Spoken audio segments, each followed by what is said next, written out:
ইন্নাল হামদুলিল্লাহ ওয়াসসালাতু ওয়াসসালামু আলা রাসূলিল্লাহ ওয়া আলা আলিহি ওয়া আসহাবিহি ওয়া মান ওয়ালা আম্মা বাদ। একবার এক বৃদ্ধা মহিলার তার ছোট সন্তান মারা গেল।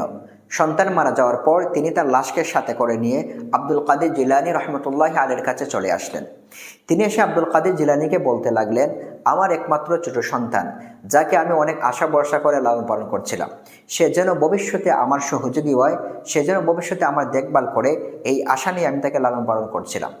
কিন্তু আজকে সকালবেলা মালাকুল মউত এসে তার রূহ কবজ করে নিয়ে গেলেন। বৃদ্ধা মহিলার কথা শুনে আব্দুল কাদের জিলানী রহমতুল্লাহি আলাইহি ব্যথিত হলেন। তিনি বৃদ্ধা মহিলাকে বললেন, আপনি এখানে একটু অপেক্ষা করুন, আমি আসছি।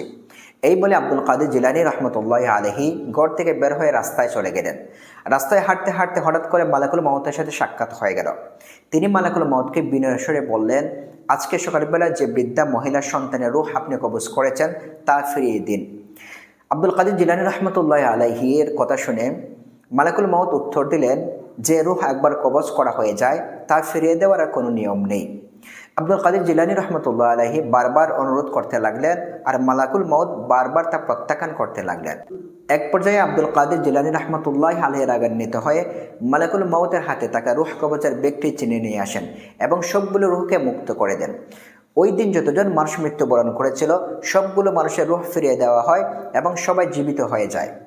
এই গল্পটি আব্দুল কাদের জিলানী রহমতুল্লাহি আলাইহির মর্যাদা বলতে গিয়ে আমরা অনেক সময় শুনে থাকি, তবে গবেষক ইসলামী স্কলারদের গবেষণার মতে এই গল্পটি বিশুদ্ধভাবে প্রমাণিত নয়। যেই গল্পটি বিশুদ্ধভাবে প্রমাণিত নয় সেই গল্পটি প্রচার করা থেকে বিরত থাকা উচিত। আল্লাহ তাআলা আমাদেরকে তৌফিক দান করুন, আমিন। ওয়া মা আলাইনা ইল্লাল বালাগুল মুবিন।